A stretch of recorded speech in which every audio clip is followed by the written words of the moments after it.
It's, but we got John's story. Okay. All right. Right on time. We welcome to the Planning Commission for February 10th, 2022 for Santa Clara City. If you would all join Marv Wilson with the Pledge of Allegiance.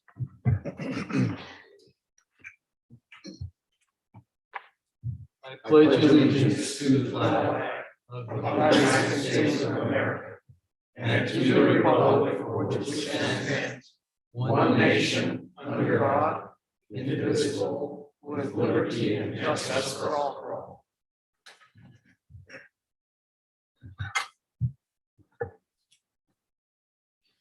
Our kind Heavenly Father, we're grateful unto Thee for our many blessings. We're grateful for the favorable circumstances which we find ourselves today. We're especially grateful for the beautiful community that we live in and for all the good people that surround us. We ask Thee now as we convene as Planning Commission that we'll be able to have Thy Spirit with us. We'll be able to make good decisions for the community and for our neighbors.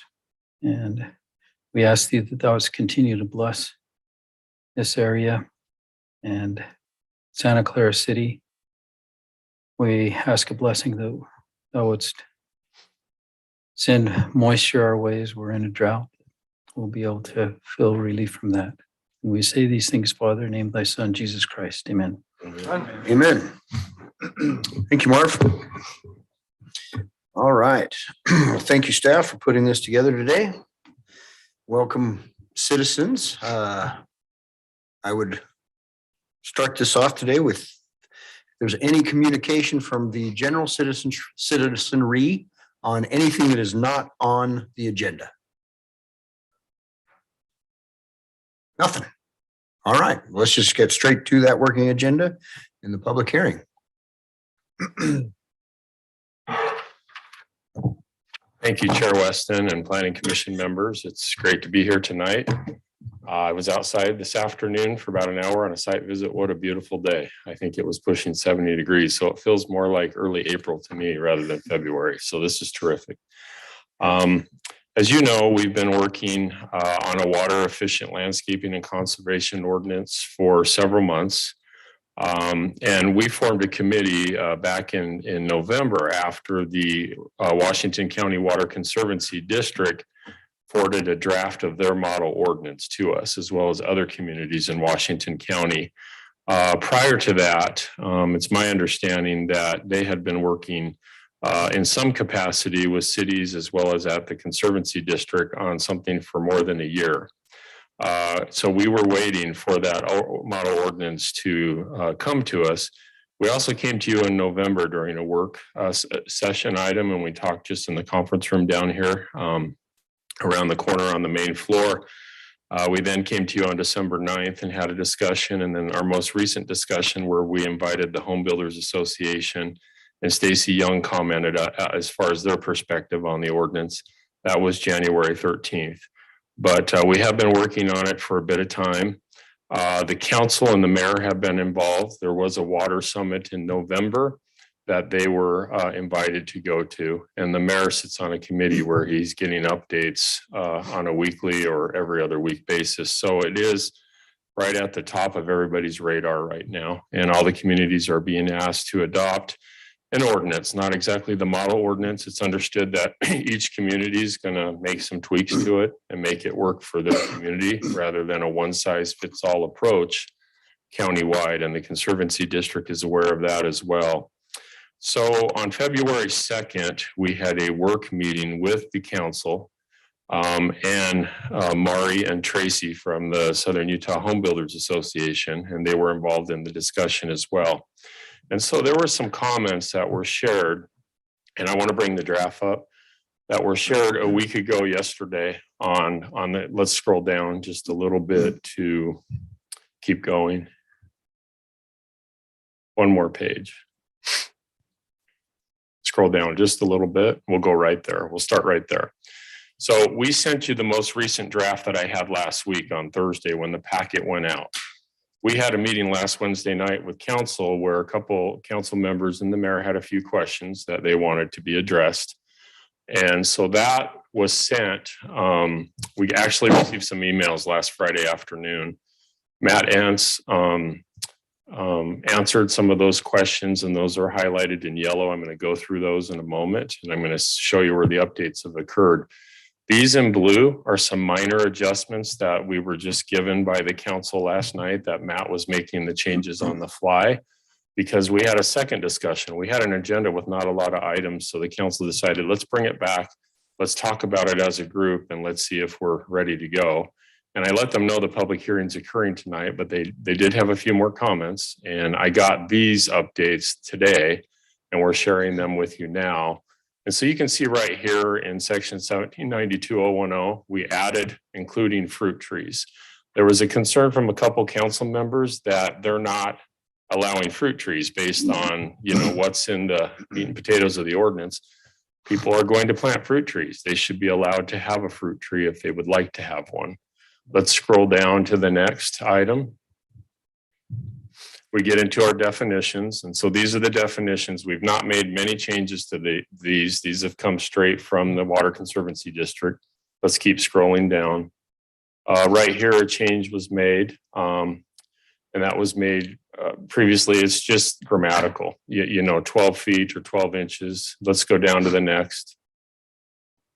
Right here, the definition of landscape area. It says an area of lot not including any building footprints, driveways, sidewalks, and patios. And then last night, this addition was added, also not including area of agriculture, horticultural, or gardening uses, which are permitted by applicable zoning.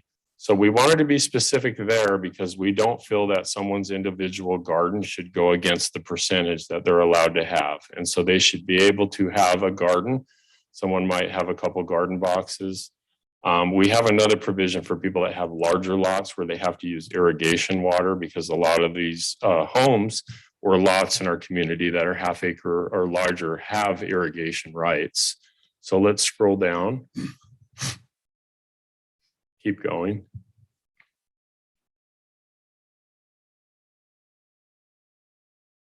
Okay, no comment there. That's just grammatical. Okay, so right here, let's keep it right here.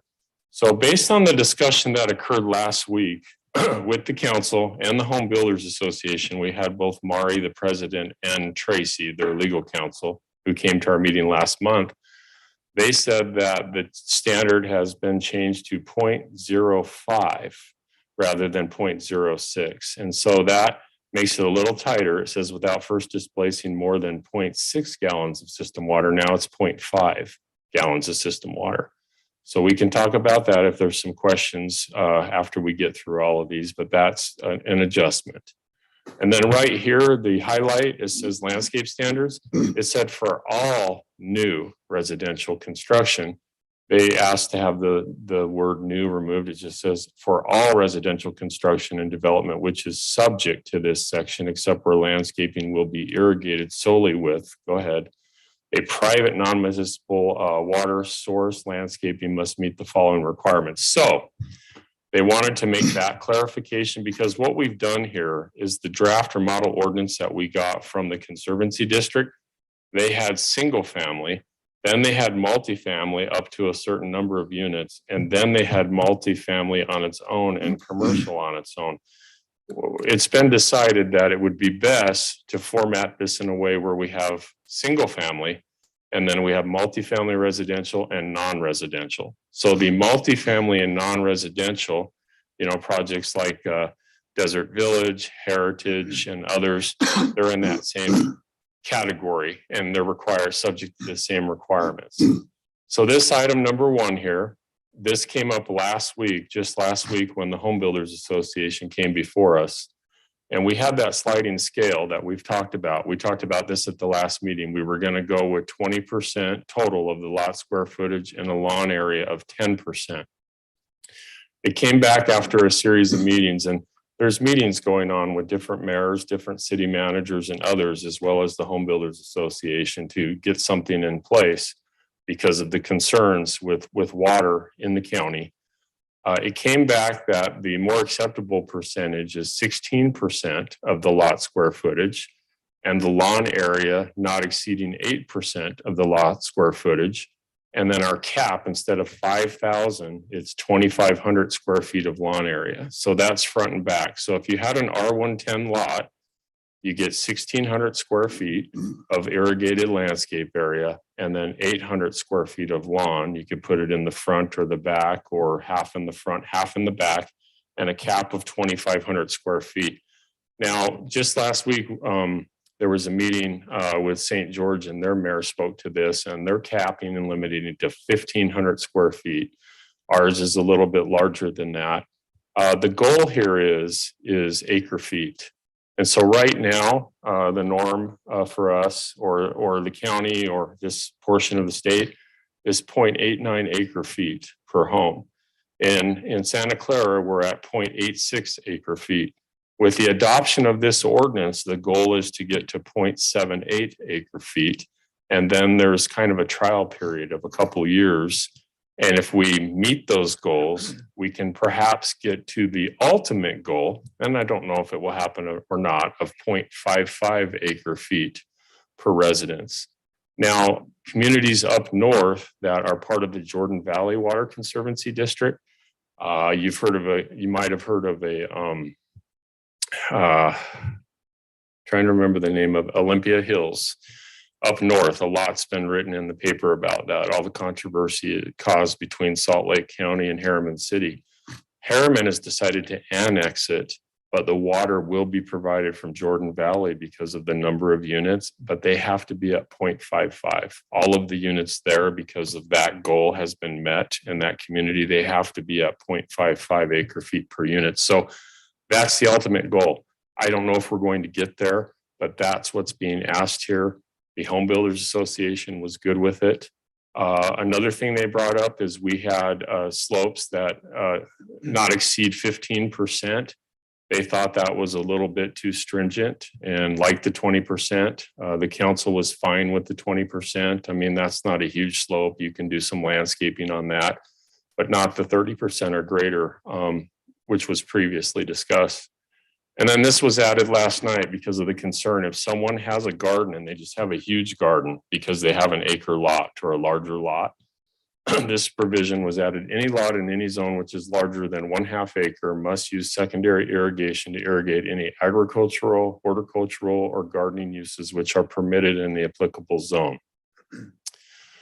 And then the next items, if we scroll down just a little bit, it was felt that these items right here, each single family or two family, we took that out, and we took the reference to multifamily out because we put them in one section to make it clear and concise. Multifamily residential right here, multifamily residential and non-residential water efficiency standards. So you got your multifamily, you got your commercial, your office, your retail, they're all under the same section of code. If we scroll that you see there, the 0.5 gallons of system water. So they have to have, that system. Go ahead and go down. Keep going. Yeah, that's just a typo or a clarification. And then here again is going with 20%. So you cannot put lawn and park strips, and you can landscape with slopes up to 20%. Go ahead and go down. This gets into the landscape documentation package. Now, this has not changed. This is a requirement for commercial and multifamily. So a project like Desert Village, Heritage Point, and others that has quite a bit of units and density, they have to go through this landscape documentation package process. So they submit the drawings with the detail as required. Staff will go through, they'll be required to install, and there'll be inspections to make sure that they design and install according to plan. Keep scrolling down. I think we're getting close.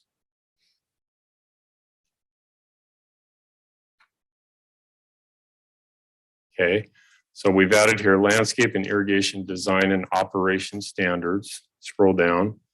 Again, just the clarification of the 20% instead of 15%, and then not landscaping in park strips less than 8 feet in width. Here is where we added about fruit trees. In this section, it talks about tree species and a selected group based on site conditions. So this language is added. Trees should, instead of must, be suited for water efficient landscapes. However, fruit trees are allowed where permitted by zoning. And so gardens and trees are allowed in our zoning ordinance, and we want to make sure that people have the ability to do so. If someone wants a couple fruit trees, they should be allowed to have a couple fruit trees. This said broad canopy trees must be selected, and we felt that's a little bit hard again. Let's go with may. And then if we scroll down, it says narrow or columnar trees must be selected. We put are recommended. You know, we don't want to be heavy-handed. We want to work with people and help them, but we don't want to be super heavy-handed with the ordinance because it's really hard to enforce if we're going to be that heavy-handed. Item number 6, it was felt that that was too much, that too much was being asked, and that's not understandable by a lot of people, especially those that might be doing some stuff at their home. And then this item number 7 was removed as well because it talks about separate hydro zones and as needed for efficient irrigation and watering. And we felt this was a little restrictive as well. The Home Builders Association agreed, you know, the ordinance needs to be understandable so it can be applicable and not, you know, so open-ended and not very understandable for those who need to comply with it. Go ahead and scroll down. I think we might have one more. So here again, removing some of the more stringent conditions. As talked about, each valve must irrigate a landscape with a similar slight slope and soil condition. Drip emitters and sprinklers must be placed on separate valves. We felt that was difficult. And then here, removing the language about spray head to drip conversion for rehabilitated landscape sites. Again, we've removed things that are not defined in the ordinance. We get in here and there's things like rehabilitated landscape sites. Well, there's no definition for rehabilitated landscapes. So that was removed. And then the irrigation operation standards, which are the norm. You know, we know in the summer months, you can't water from 10 a.m. to 8 p.m. And then just some renumbering here. Scrolling down again. Let's see if we have anything else. Okay, that's the end of what we have there. I did want to let you know that we did receive a letter from Mari. I don't want to say her last name. It's Mari. She's the Southern Utah Home Builders Association executive officer. And this was sent to the council last night, and I wanted to read it into the record for the Planning Commission. We sincerely appreciate you involving Southern Utah Home Builder Association in the process. Working together as community partners results in better decisions. Thank you for including some of our recommendations into the ordinance. Stacy Young and I have reviewed the revised ordinance and we are in support of the revisions. We recognize the city of Santa Clara as an outstanding community partner and you set a great example for other cities to follow. Thank you. So we did receive that. And so I just want to read our recommendation, which states planning staff recommends that the Santa Clara City Planning Commission hold a public hearing. So the item is a public hearing because it's a code amendment, and forward a recommendation of approval for this ordinance amendment to the city council. So that's my presentation, and I wanted to go through the updates. There's been a few changes the last week. And so we wanted to bring that before you. And so let's go ahead and open it up to questions. I can answer questions. We have Cody Mitchell, our building official, and Dustin Mortson, our public works director, who's been involved as well. So let's go ahead and do that. I'll turn it to you, Chair Weston. Anything? I have a couple. Do we want to do that? The public hearing first. Yeah. And then the question. I think we should. Okay. All right, well, let's open that public hearing then. Do we have anybody here today who is here for this ordinance?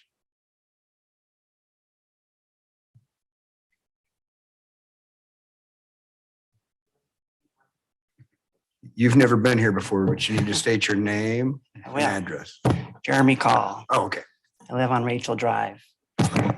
And I do have some questions about the ordinance.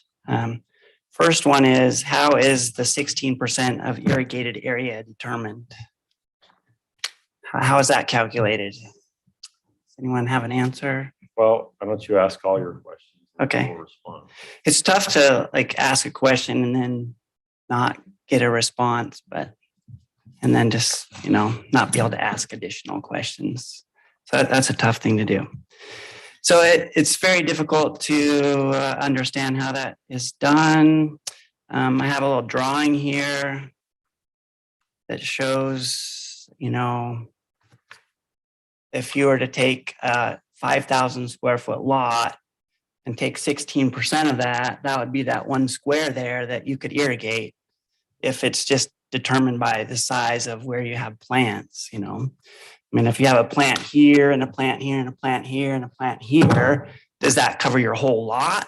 How do you actually determine that 16? So a 5,000 square foot lot is pretty small. We don't have a lot of those in Santa Clara. Are you a resident or a builder in our community? I'm actually a resident. Okay.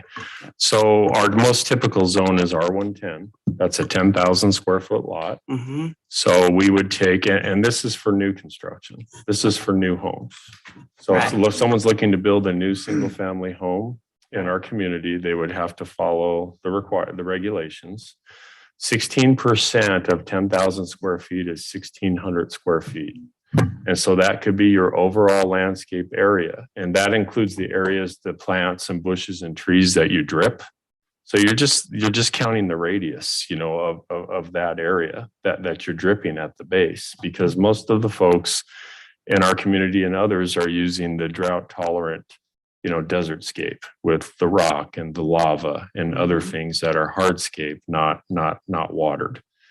Now, as far as your lawn goes, you get 8% of the 16 in lawn. So that would give you 800 square feet. So you could divide that into the front and the back, or just have it all in the front. Okay. Now, the one thing we're doing with our ordinance is we're not deducting a pool area. Other cities are looking to deduct the pool area. We're saying you can have the yard and a pool. We're not going to count the pool against the 400 square feet in the backyard or 800 square feet total. So we are going to apply the ordinance, but we have some flexibility developed in our ordinance to where you can have a pool. I can tell you, St. George, if you do a pool, that goes against your percentage. Your maximum 1,500 square feet, they're going to take it right off the top. But ours, I mean, we can look at a plan. It can come in. Sod is sod. If someone has sod, we're going to know where that is. Yep. And it could be divided 400 feet in the front, 400 feet in the back.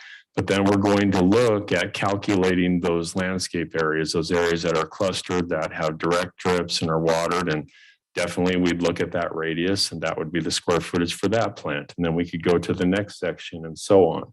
And then the plantings next to the home, where you might have landscape curbing next to the house and you have those planter areas that are all dripped, that would count. But it's actually more area than you think. A lot of the new homes that have been built in Washington County have about 500 or 600 square feet of sod. They have a little bit in the front, a little bit in the back. Some of the bigger homes have more. We have to have an ordinance. We have to put it in place so we can have building and development occurring 10, 20, 30 years from now, because there's water is our main resource, but it's limited. There isn't just a lot of water to go around. So, Yeah, no, I agree with water conservation. sure. But there are questions about how it's calculated and whether or not it's fair and equitable to everybody. So basically, the space between plants that doesn't actually get wet would not count towards that 16% of area. Well, I mean, if you have plants, you have plant areas, how are you going to water them so they live? With right? a drip. With a drip. So those planter areas or those planter beds, we're going to look at those, and we're going to look at the sod areas. But it depends on how you do it, right? I mean, a lot of people have all softscape and their planter bed, and all of it's watered and dripped. But a lot of the landscapes now have the rock and the lava and different things, and then individual drips to just that area, that base, that's dirt and mulch or whatever else. So we have to look at each plan case by case. I can't tell you without plans. It's something we'll have to look at. The ordinance doesn't actually spell that out, so it's very difficult to. Well, the fact of the matter is we're looking to get an ordinance on the books. We have a temporary ordinance in place that expires the 1st of March because we've been under a temporary ordinance for almost 6 months. That's as long as we can go by state statute. And the fact of the matter is it's likely that in the next few months, we'll have to come back with a few revisions because there's going to be a few things out there that we haven't been addressed. We don't have every single answer to every question, but countywide, all the communities are going to be dealing with this. But I can tell you that we've been progressive in our approach and we're moving forward where other communities are behind. But we've had, we've had that draft ordinance, that pending ordinance doctrine in place for 6 months come the first week of March. So we have to get an ordinance in place. We realize there'll be changes, provisions at a later date. So that there's definitely a question there on how that's calculated. So Chair, comments are generally limited to 3 minutes or 5 minutes if you speak for a group. Just reminding the Planning Commission about that. So, Do you have any more, Jeremy? I'm speaking for a big group right now. Okay. Yes, my whole neighborhood. Okay. What neighborhood is that? So we know. Did you read your address into the record when you introduced yourself? Oh, sorry. I said Okay. Rachel Drive, 3744 Rachel Drive. Okay, You can do what you want with that. that's fine. Thank you. So even in places like Tucson, Arizona, they don't limit the amount of irrigated area. They just limit the type of plants you can plant. They require you to use drought tolerant plants, but they don't limit the area that you can actually irrigate. They do limit lawn areas to the same amount, 8%. Okay. So then another question I have is lawn is prohibited from park strips, but there aren't any requirements to do any other type of landscape. So is the goal to actually have people just put pavers there and rock mulch, or do we want to actually beautify our city and have some plants in those park strips?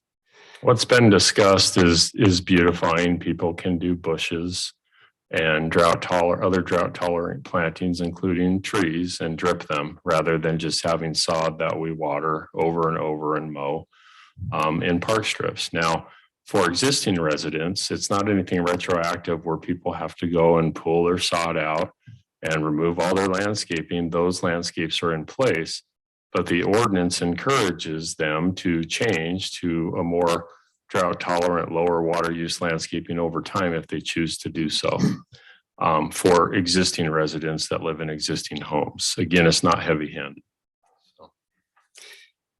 I mean, basically what I'm reading from the ordinance is it's encouraging, or it's telling them not to put lawn in, but it's not actually encouraging them to do anything else. It just says, don't do lawn. So there's nothing in it that is actually promoting something else other than nothing. And so, determining what that 16% is, there's another part of your own ordinance in the commercial zone. The commercial part of it is talking about plants and using plants to cover 40% of the area that's not covered with sidewalks and houses and lawn. And those plants do a lot of, or give us a lot of benefit. And I could go into that, but I only have used up my 3 minutes, but there are tons of benefits. And the ordinance doesn't seem to be encouraging all the benefits of plants. It just seems to be limiting how many plants you can actually put in. Okay. The other question I have is, or concern I have is that the limit is based on the amount of lot that you have. So if you have someone who's conservation minded buys a 5,001 square foot lot versus someone who has a 1/4 acre lot, they pay the same exact impact fee for water, but the guy who is actually more conservation minded only is allowed half as much lawn area as the other guy who paid the exact same impact fee. So is that actually fair and equitable? Or if there's no sliding scale in terms of impact fees, then they should be allowed the same amount of lawn area as the person who paid the same amount of impact fee. And then one of the blue items that was talked about earlier today said that lots larger than half acre have to use secondary irrigation to irrigate agriculture. So if there's no secondary irrigation available to him, he's not allowed to have agriculture on his lot. But everybody else who has a smaller lot could fill their whole lot with agriculture. So maybe we need to add something to that statement that allows that person with a half acre lot to actually have some irrigated ag area on their lot that's not covered by secondary irrigation. So I have a lot of questions and concerns about this. And the last concern I have is that the goal here is to meet a certain water demand, 0.78 acre feet. So my biggest question is, if someone demonstrates that they can cover their whole lot with lawn and meet that 0.78 goal, why shouldn't they be allowed to be creative and do that?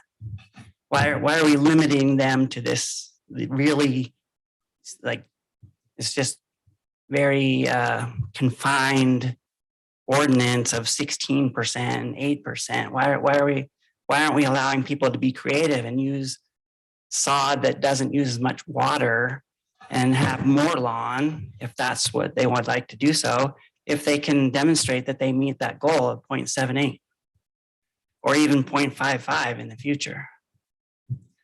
So I would like to see an ordinance that's written for creativity and written to promote health and welfare of our neighborhood, instead of promoting just yards that don't have any landscape and are just dirt and that don't allow people to use their heads and be creative and actually use low water plants and low water lawn. So, thank you very much.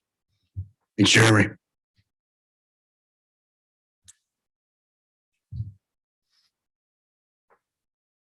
Step up. Thank you. My name is Vernal Forbes. Address is 3622 West Kenzie's Way. That's in Belisol.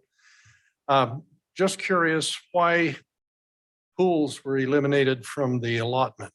It seems that the evaporation of a pool, especially in the hot weather, is going to be equivalent to the water loss from a green lawn. What was the reasoning behind removing? We wanted folks to have the ability to have a pool and not have the percentage or the amount of landscaping deducted for that. There's been some back and forth on that as well, because some communities want to allow for the pool cover. But in the summertime, in the hot months, that keeps your pool at 98 degrees or 100 degrees and no one can swim in it. So we realize we have a good number of pools in Washington County. It's a warm climate. We want people to have that opportunity to have a pool. And if they still, you get in that backyard and you put a pool in and you put all the decking around it. And then you have the area for your heating, your heating equipment, and all the stuff required to keep a pool working, operating, in a good manner. And it doesn't leave a lot of room for pervious versus impervious coverage. So we want to have some pervious cover, pervious, allowing for people to have plants, some shade trees, and still have a nice yard that's inviting for family and friends. So we want to give them the opportunity to have both. We're going to limit the landscaping, but we still want to allow for pools and other things. And going back just a second, if you've been to the demonstration garden, and I've been there a few times the last couple of months that the Washington County Water Conservancy District has, there are all kinds of ideas and things that you can do in there to promote water efficient, drought tolerant landscaping. That's really beautiful. There are all kinds of ideas and plants over there and people to talk to. So go ahead, sir. Okay. Question came to mind also about golf courses. Of course, they're not residential, but Yes. As you drive around and seeing a new golf course, especially when they're putting in new grass, they've got water running on it almost full time. And That's a secondary system. We require secondary water for golf courses. They cannot use culinary. are there sufficient water rights to handle that? Well, I'll refer to Dustin, our Public Works Director. Yes. We don't have the number of golf courses that other communities have, like a St. George. But yes, the new one that's coming in as part of the Black Only Desert. part of that's development. in city, Deserts, but city of Santa Clara anyway. Yes, it's partially in Ivins and partially in Santa Clara. That's correct. Water rights that supply all this water, I'm sure that's factored in for the future of future growth in privately owned areas where subdivisions are likely to go in. What are the long-range projections, say for 10, 20 years out, regarding having adequate water rights to handle all of that growth? I'm going to hand him the microphone. Yeah. Well, that's why we're pushing this landscape ordinance to try to stretch that out as far as we can. They're predicting the Lake Powell pipeline not to come in until 2035 now. This is the goal we've got to meet, make it till that happens. Are you counting on the pipeline? No, Okay.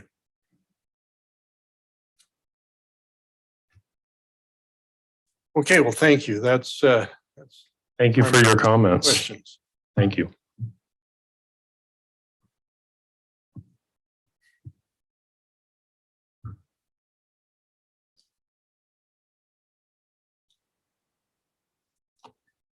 Anyone else? All right, well, then I'm going to close that public hearing. Any Zoomers? What's that? Any people on Zoom? Oh, that's a good question. Okay, He was on, he dropped off. thanks, Curtis. You're in charge next time. Okay, let's close that public hearing then and get some input from the commission. No, Marsh got some. Yeah, I had a few questions. Reading through this before I came over and I've been familiar with that because of my line of work a little bit and looking at it and understanding what Dustin just mentioned, that really, I mean, the political winds and the dry winds right now are not looking good either way for the water, whether it comes from Lake Powell or not. So something almost draconian has to happen here, I think, in order to continue growth. So I'm for it, but I did a little Google Earth measuring. I've had 3 homes in Santa Clara and none of them come close to meeting this standard. The most recent home that we live in comes the closest just because it's the biggest lot. But the previous 2, they had 2.5 times the amount of lawn that was required, that was allowed. So I went to the new development that's not in Santa Clara, it's in St. George, and just looked at a couple of lots there. And there was one lot that I thought, now this has got to meet it because it's just got a little postage stamp of grass. And it didn't. It basically had to, in order to meet this, it had to have 800, less than 800 square feet of lawn, and it had 900. And so, wait, I don't know what the option is. I mean, it's pretty stark what it's doing, what it does to us. But I'm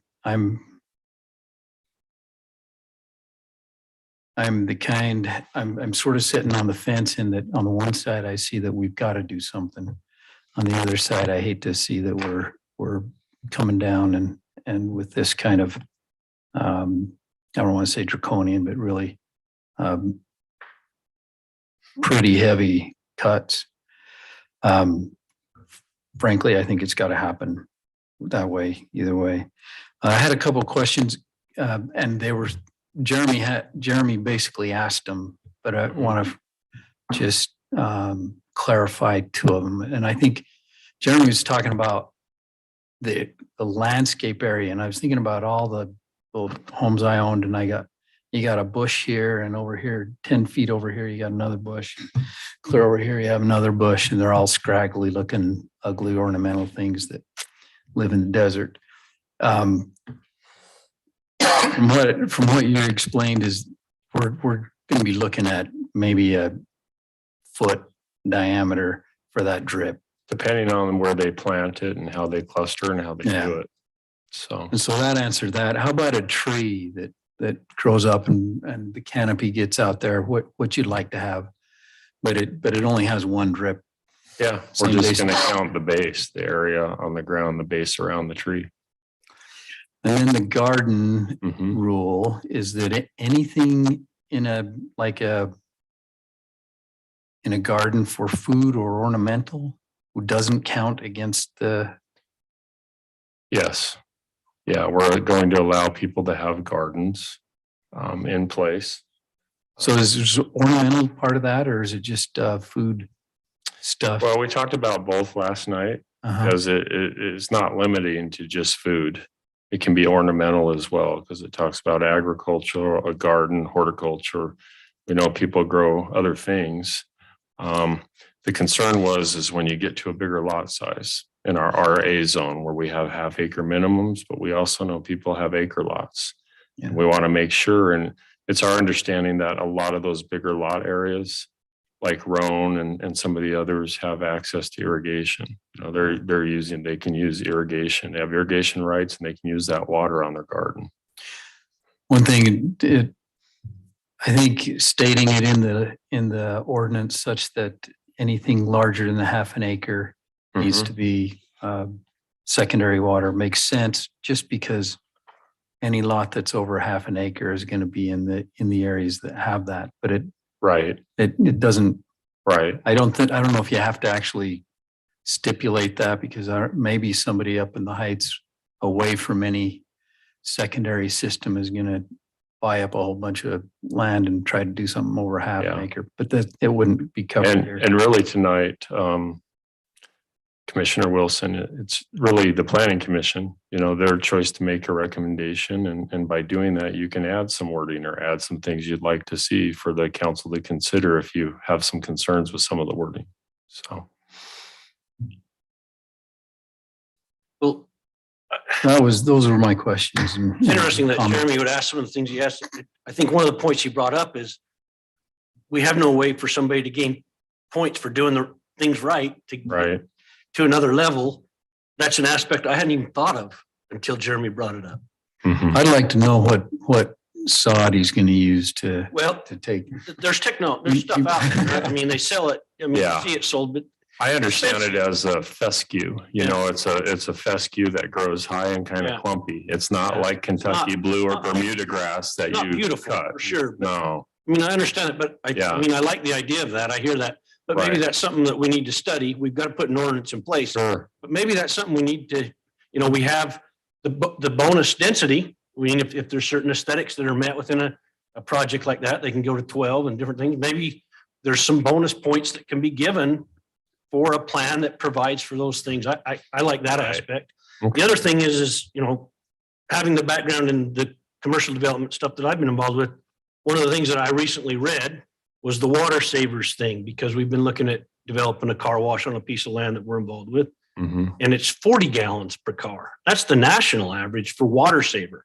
We're asking for 35. Mhm. I know this for a fact that it's different in Washington City than it is in St. George. Mhm. And I think Washington City's 45 and St. George is 30, or I don't know. I mean, I've heard that all over the map. We are asking for a utilization of a wastewater recirculation system and to limit water use to a maximum amount of 35 gallons per vehicle. So we're asking for both. Right. Yeah. So, but I'm saying the national though is 40. Yeah. So why would we not ask what's the national average, I guess is my question. We're better here. Because we're better here. So is the national average of all existing This facilities is for or facilities that new? are being built or new. forward, not it's Yeah, not I a know. retroactive thing. I It's a think thing that It's our effort. building forward. It's a good question. It's our effort to conserve the resource. We heard a number recently that they believe a car can be washed with 15 to 20 gallons. Show Well, us. I haven't seen it. That's what they're pushing for in Park City. Yes. That's what they're pushing for Yes. in places in Phoenix or Mesa, Arizona that I've looked Right. at. They want Right. 15 gallons and rewash. So we feel this number with the recirculation system is fair. If you'd like to recommend 40, that's okay. I but think that's we need what- to be like the national averages in the water wise and be 40. Okay. That's just, I know that's picky, but it's keeping us in consistency with what's being done nationally rather than just picking it out. And also knowing that we have a neighbor that's at 40. Okay. But here again, how are we all going to get on the same page between Washington and St. George? And Yeah. And it's a great question. Having this system and limiting the gallons, I know that's the number, I believe that's the number that was in the model. But we're hearing different numbers, other communities are trying to get it down to 15 to 20, but we need to see it, and that's something we can come back and change next year if we see it, if we have evidence. So. Curtis, you smile a little bit about that. You probably know a little bit about what it takes, how much water to wash a vehicle. wash a car, right? So, but the thing that is unique here compared to up north is we have the car washes. And I think they're trying to use these systems and save water where you go up north and a lot of the convenience store, you fill up and you get these car washes for this discounted rate. We don't have that here. And I don't see a lot of people washing cars outside. Sometimes I do, but not as much. So I think the word's out on water. So. Well, I'm extremely OCD and I used to wash mine outside all the time. Me too. And I quit doing it years ago for the fact that I knew I was wasting water. And I still have a guy clean my cars once in a while. He washes outside, but he uses it out of his van to do it. Yeah. But there are things. I like a clean car and I like washing cars. I've gone to every other week trying to help instead of once a week. So I'm trying not to out of every car day. wash. Yeah. Curtis, did you look like you had a question? I went to the Washington County Water Conservancy District. I built 4 homes in Santa Clara and landscape. I love to landscape. Mhm. Couldn't do it as a profession because I don't like to work that hard, but I enjoy doing it myself.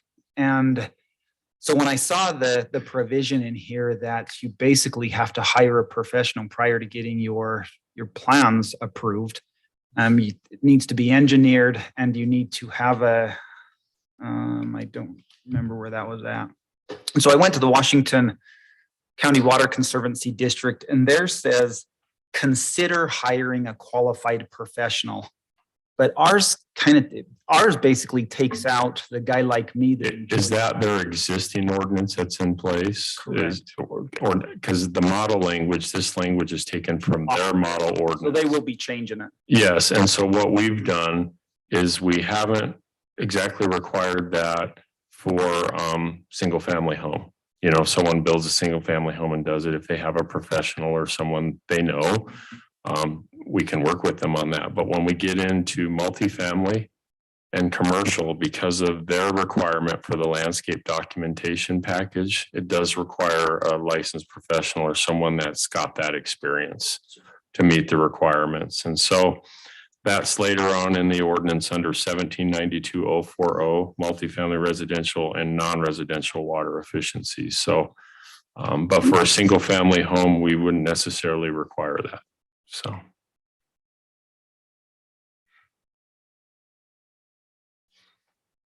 Because we all know, so in the engineering profession, I've been asking, you have EITs, engineers in training that do good work, but they don't have their PE yet. We realize in landscape architecture, there's probably people that just like that, like draftsperson, people that do CAD or drafting for architects that have good experience, but they may not be an architect. There's probably other professionals out here that have a good amount of experience, and we'll take a look at that. But, yeah, we'll work with them on it. So.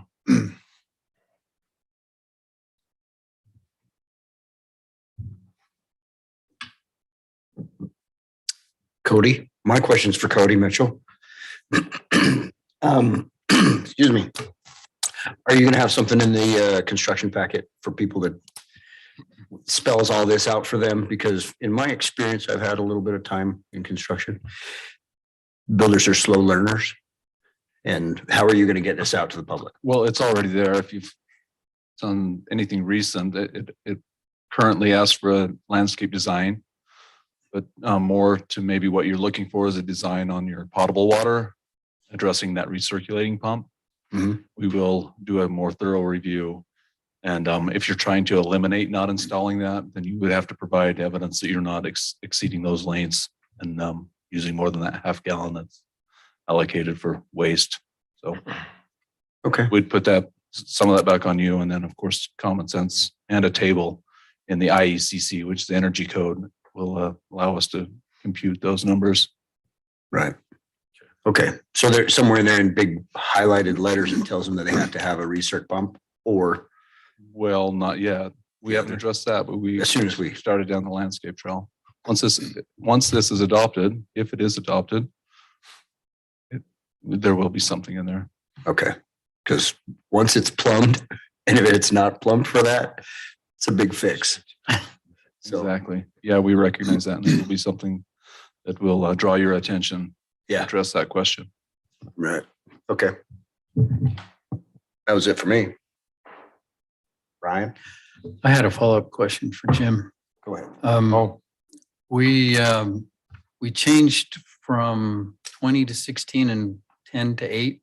I think you said why, but I I'll go can't through that remember that. again. Little senior moment. So we saw a few weeks back, one community was just trying to set a maximum amount per zone. It didn't matter what the lot size was, and we felt that was too restrictive. Prior to that, we were working with percentages. We kind of wanted a sliding scale. It may have been Washington City. That didn't work for us, or what St. George wanted to do. We felt we wanted a little bit of flexibility. So we went with the 10% and 20%. When the Southern Utah Home Builders Association came and discussed with the council last week, we asked them point blank, what's the stuff that you're working with and what you're working on, and what are those limits? And they said, yeah, we were looking in the 18 to 20% range. We started high, but now we're down to 16 and 8%. Those are the numbers that we're comfortable with, the 8% for the lawn and the 16% for the overall. In working with the Conservancy District, that's the effort, that's the push that we need to ultimately get us to the 0.55 acre feet. That's what they're talking about right now. If you're uncomfortable with that, you could also, propose a number in your motion for the council to consider, but that's the number that we've been told that, is the goal.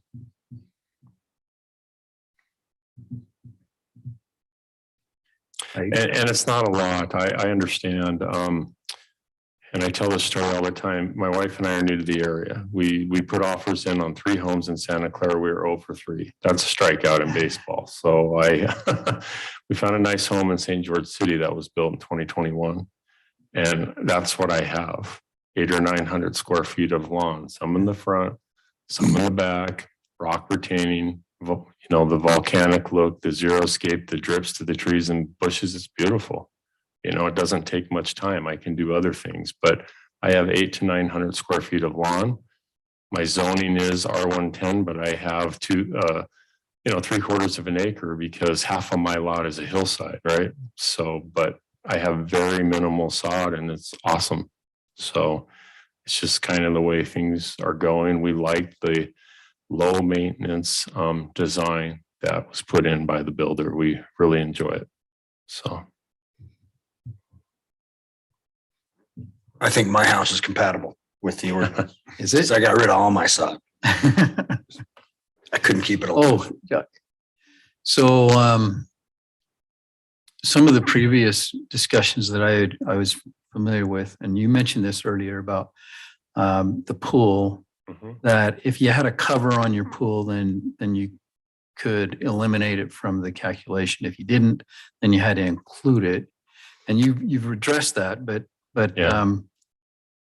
In my mind, for what I heard previously was maybe it doesn't fall within the spirit of what they're trying to do, but neither does the fact that we're not requiring it. And so in my mind, I would think that maybe requiring a cover on the pool for in order to not count the pool would be a little more effective.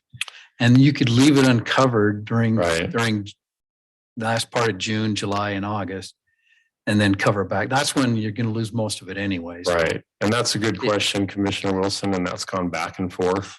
And the Home Builders Association asked us not to require that because no one uses those covers in the summertime or during the warm months. Yeah.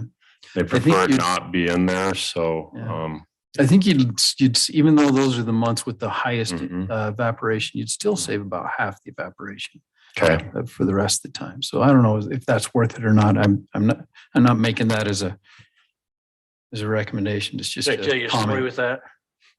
I bought a hell of a lot of blocks of ice because I couldn't get the temperature cooled down in the pool. We'd had it covered, trying to not lose humidity. So I ended up using blocks of ice, throwing in my pool because I was trying not to lose the moisture. right. You lose the battle both ways. That's my experience. I don't know about you, Mark, what you've experienced. My pool is never warm enough. That's right. You got a house full of girls too. I like 75, 80, and my wife thinks that's frigid, but when it's 105 outside, it feels good. I like 90. I like 90. I prefer 90-degree pool. Well, I'm thinking ocean water, but for a pool, 80 is great, 80 plus. So. Yeah. That's why we go to the lake. Yeah. All those things.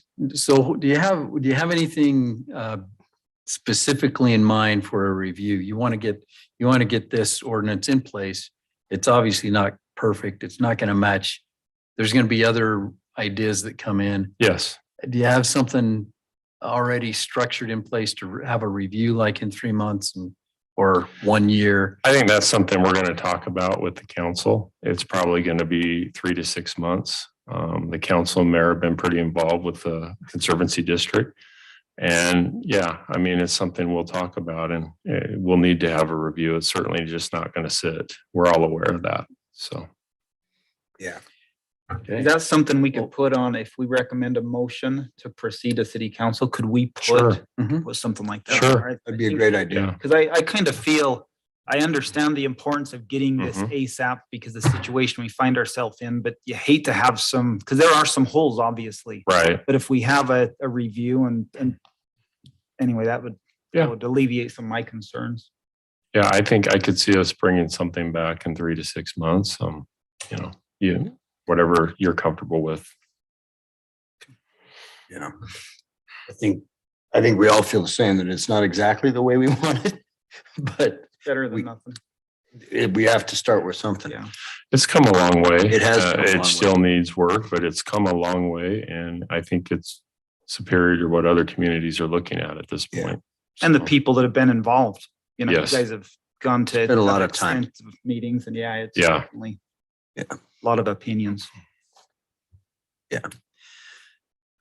Okay, well, if we're done with that, we can go on to our general business and see if we want to make a recommendation to consider that proposed codes amendment. What do you think? Take a stab. Sure. I move that we recommend to city council consideration of the proposed code amendment by adding chapter 17.92 water efficient landscaping and conservation standards with the suggestion that there be a 3 to 6 month review of comments and address that later. Okay, got a first from Marv I'll second that. and a second from Curtis. All in favor? Aye. Aye. Great. All right. All right, number 2 is the final plat for Desert Village Phase 3, Jim.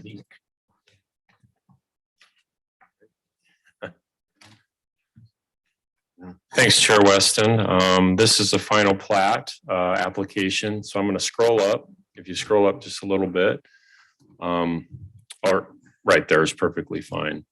I just wanted to let you know that I did make a mistake. It says subdivision plat amendment. It's actually a final subdivision approval. This is just the report. The agenda was correct. I use a template. Anyways, our applicant is here, Drake Howell. He's proposing a final plat approval for Desert Village Phase 3. This plat includes a total of 68 units and 11 multifamily townhome buildings. As you're aware, Phase 1 is currently under construction up there off of Rachel, just to the north of the Harmon Center. They have 64 units that are currently under construction. Phase 2, we've been reviewing some permits this week, and they'll probably get a permit soon for the first building in Phase 2. Phase 2 had a total of 53 units. Phase 1 had 64 units, and this proposed phase is 68 for a total of 185. The acreage is just over 17 acres. So let's scroll down to the plat itself. Yeah, we can go with that, and we'll go with that page. So you can see the configuration. It's the last phase of the project. Just wanted to let you know that the PDR zone does require review of building materials, amenities, and the overall site landscaping. That was done previously with the Planning Commission at preliminary. These buildings do include multiple stucco colors, tile roofing to create visual interests. They have 2-car garages. Project amenities in Phase 1, they have pool permits for their pool amenity as well as the his and her changing rooms. Phase 3, this phase does include some proposed amenities. If we could scroll down to the landscape plan. We'll have to come back up to that, but the landscape plan will help you see what they're proposing. I think it's right there. If we open it up and zoom in on that area, you see it in Phase 3. You see the pickleball, you see kind of a park area and some meandering paths. Those are the proposed amenities, the picnic park area, barbecue pit, and some pickleball courts. And then we have the landscaping throughout the project, which is a drought tolerant, xeriscape type of design for water efficiency and conservation. I talked about the location of the project already. Now, in going through the review, we did identify a few things that need to be addressed with the final plat approval, and we've addressed those in your conditions. What I wanted to talk about is just the public streets and dedication. Those public street improvements are required to be put in or bonded for prior to subdivision plat recordation. The amenities, those need to be installed or bonded for prior to obtaining individual certificates of occupancy for dwelling units. The landscaping needs to be put in, installed or bonded for prior to certificates of occupancy as well for individual dwelling units. Project fencing in this particular phase of the project, and if we could scroll back up to the phase or down, I think it's down. Because of the south end and the fact that it backs onto the city trail, we're asking for a rail style fence there because it's a liability issue or a risk management issue. We want to make sure that because of the change in elevation, a small child or someone doesn't take a fall and fall right down onto that trail below and injure themselves. So we're asking them to do some fencing. If we scroll up or down, I think it gives us an example of the fencing. Is that the Perry Holmes picture? Yeah. So we've got the Perry Holmes picture, but that's what they're looking to employ, an open rail style, 3.5 to 4 feet along that perimeter there. So they're looking to do that. And then if we scroll back up, I saw something. And then right here, that fencing, this is the individual courtyard fencing that they have between the units themselves. So you can see it's not enclosed, but they've got a trellis with a wall that provides some privacy if you want to barbecue or sit outside. You have a little bit of privacy. The other thing is water availability. You know, we've mentioned this in the staff report. We've been working on with the Conservancy District to put an ordinance in place. We have our city ordinance 2116 in place, the pending ordinance statute and state code that's soon to expire. We need proof of that water availability, and that's what we're moving to. So we've mentioned that in the staff report. As far as different department reviews, the building department, I just have a geotechnical report would be required for phase 3 at the time of building permit submittal. Maybe they've submitted that already. I'm not sure. I don't know if they have for phase 3. The power department says public utility easements are required. Public works, again, public utility easements are required and must be shown on the final plat. A final Mylar with signature blocks is required. We meet state code considerations and statute for public hearing notices. Based on that, planning staff recommends that the planning commission recommends approval of the final plat for the Desert Village Phase 3 subdivision to the city council, subject to the conditions below. So as outlined in the staff report, and we have 7 conditions. And so just real quick, condition number 5, we believe that the fencing needs to be put in place before people move into those units that back onto our trail with the retaining wall and changes in grade. We have the condition that the applicant provide a will serve letter from the Washington County Water Conservancy District prior to final plat recordation. That's in compliance with, our pending ordinance. And these are the discussions we've had with the Conservancy District, that will serve letters will be issued and we need verification. And then just standard, I just want to make sure that when the subdivision plat is recorded, that a copy of that recorded plat is provided to us. Because if not, then we're researching and looking for that plat to find it, put it in our records before we can issue permit. And that's been the normal protocol where I've worked in other places, that recorded plat is brought in, or verification that the plat did record, letting us know that. So we recommend that approval. That's all I have on this item. I'll turn it over to you, Chair, and we can have some discussion if you'd like. Again, the applicant is here. This is a public meeting, not a public hearing. If we have people here to speak to it, you could open it, but that's up to the planning commission to decide. Thank you. Hey, Drake. Have you seen these recommendations? I believe I should have. Jim sent me an email. I did not review the attachment, honestly, to be fully transparent, as I always am. But they make sense to me. I guess after hearing them, I guess I have just a couple of questions, if I may. One, relating to that will serve letter, that's new for this phase. As we compare it to phase 1 and 2, we hadn't had that requirement before. So the question I have about that requirement is, we have all of our landscaping, thankfully, thanks to Public Works and the connections that we've made. But our entire project, all 17 acres of the common area, obviously outside the building envelopes, are served with the irrigation connection on the southwest. Correct. So do we still need to go to the Conservancy District? Yours would be for the culinary connections for the units themselves. For the units themselves, so Phase not 3. landscaping. Yeah, Okay. You are on a secondary system. Got there, it. Okay. And Dustin can verify that. Yeah, Okay. You have secondary. So when we go and get, pay our permit fees for the Conservancy District, we're also asking them, do you have enough water to serve the culinary needs of these And you units? should be in their system. They're aware of their Right, okay. project, and we just have to be consistent. So Okay. Someone new coming in might go through a little different process. than Okay. You, you're filing out your project, which they're familiar with. Fantastic. Okay, So- that sounds good. Appreciate that clarification. Yeah. And then the second question I had as Jim reviewed those, and by the way, we really appreciate Jim and Dustin and Cody and all of the staff. I always say this, we love building and developing in Santa Clara. The question I had was on the parks, the amenity element. Did I hear correctly that in order to receive I just want to make sure I'm understanding, the first certificate of occupancy in this phase, that either needs to be in or bonded for? Is that what you said? Yeah. Okay. Yes, and we want to work with you on that Okay. to make sure the amenity gets in, because as people move in, they expect those things to be in. Right. And landscaping is one of those things too. Absolutely. So if it's Yeah. not installed, we'd have to bond for it. Yeah. Get that C of O. And Yep. these are some of the discussions we've had recently. Yep. So yeah. That makes sense.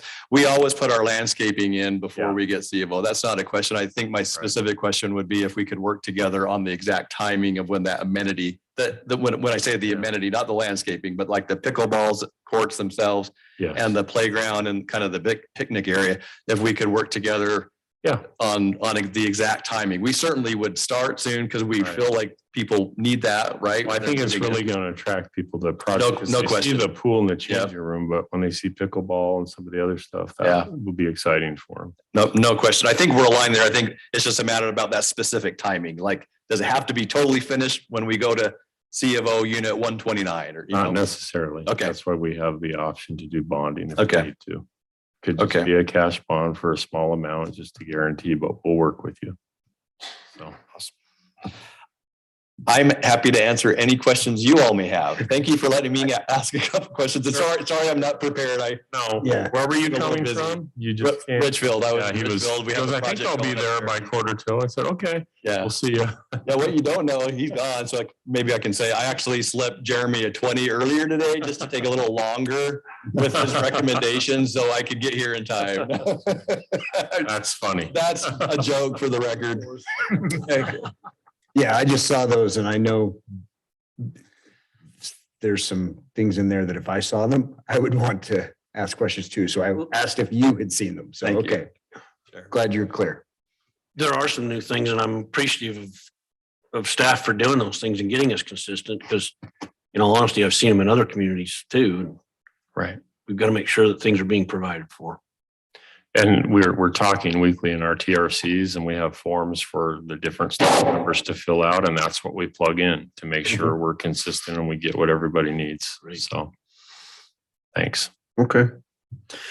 Other than that, I don't have any questions. Thank you. Anybody else? Okay. And I think we're ready to do a recommendation. I will motion that we recommend to the city council to consider the final plat approval for Desert Village Phase 3, subject to the 7 conditions discussed and recommended by staff. Excellent. I'll second it. I've got a first from Curtis and a second from Mark. All in favor? Aye. Okay. That is the majority of our general business. We have a fun discussion item. I'm not sure it's fun. It's fun for one of us. It's oodles of fun. So this is Marv Wilson's last week. It has been my pleasure to serve with this man for 2 years and you've been here 8. Is that accurate? No, I think it's 10. 10. Wow. I thought it was 9, so we got it. Wow. I either started in. Somebody should look it up and 2012 or see if anybody's 2013. I can't served longer, ever. Does anybody serve longer than you? Curtis, yeah. Curtis Yeah. Jensen, He was on. Yeah, 14, Curtis right? was over 10. wasn't it 14? That's still a long time. You commendable to serve for that long. I know that Ryan's looking to break your record. Excellent. I was looking for the shortest record, but So I believe that James was in charge of getting you the gift. There we go. There's a gift. This is a card also. It's not a watch. How about that? Why, thank you, James. Do I open this here? Well, Jim, it might be embarrassing for Jim, but go ahead. Go ahead. Very much. Very cool. Very nice, handsome Oh, clock. that's nice. I expect to see that the next time I'm visiting you in your office. Okay. And I think So- there's something else in there for you too, Mark. The card. And there is a card, and there might be some others that are in attendance that want to sign your card if they haven't had a chance to do so, but I think Okay. there's something else in the bag as well. For the record, my wife and I will be, this time next month, we'll be in Medellin, Colombia Wow. on a serving a mission. So, How long will you be there? well, a year. Okay, okay, So nice. that sounds like a good time. All right. thank you very much. Thank you, Marv. Thanks for your service. The very minimal interactions I've had with you, Marv, have been really good and we'll miss you. Thanks for being here. I apologize. I've missed like the last 3 meetings. You've I've been busy. had a streak of 9 or 10. You in a have some row. stuff going on. There was a retirement recently Yeah. from your line of work as well. Yep. So, All right. thank you. You will be missed, Marv. Thank you. I guess we've got to find somebody to replace him, don't we? Yes, and that's in the works. I know the mayor is here this evening and he'll probably talk to Marv afterwards, but there are some candidates. It's something that they're discussing. Great. So, yep. Or is that where you served your mission when you went? I served in Colombia. I didn't serve in Medellin, but yeah. It stuck in my mind that it was Columbia, but I'm Yep. sure. Okay, well, our last item is approval of the minutes from last meeting. I wouldn't want to be there. Or January 13th. We got a recommendation for that. Yeah, I still wouldn't want to be there. I have one quick item, Mark, after do you? that's approved. Let's do that then before we do this. Okay. You just need a motion then. Yeah, just make your Yeah, motion just and make then them- all it is, Yeah. go ahead. I make a motion that we approve the minutes as stated from the 13th of January. The only error I saw was I was excused as Curtis Anderson rather than Curtis Oh, yep. Whitehead. That was a, Well, I missed that one and that's a big, We've got Ryan Whitehead and Curtis Anderson. So. Okay, so I've got a first from Mark I'll second that. and a second from James, all with in the favor. correction. With the correction. Yeah. All in favor? Aye. Okay, All right, briefly, our next meeting will be in 2 weeks on February 24th. We do have some items. We have 3 items scheduled for that, including a large item, the Desert's Edge project, Robert Smith, the project he brought before us, 239 units with the affordable housing component Mhm. with Utah Housing that he did receive. So they were awarded for those 120 apartment units for some funds to do apartments at, 50% of area median and below and above. So we're excited about that. That'll be a first. So hopefully you can each be here in 2 weeks for that meeting. Thank you for being here tonight and thanks for your work. okay. Thank you, guys. So the Thanks. 24th at 5:30. Yes, yes. And then we'll be discussing the Planning Commission 1712, the changes to the ordinance that we discussed last time. That'll be on the agenda as well. And then we have a discussion item about 1716, which is land use authority changes that Matt, Ence, and Victoria want from our legal end. So we'll have those discussions as well. All Thank you. right. Everyone make a note. Okay, thank you, staff. Thanks for your help today. Great job. Are we adjourned? Do we need a motion? And we will adjourn this meeting until 2 weeks from today. Thank you.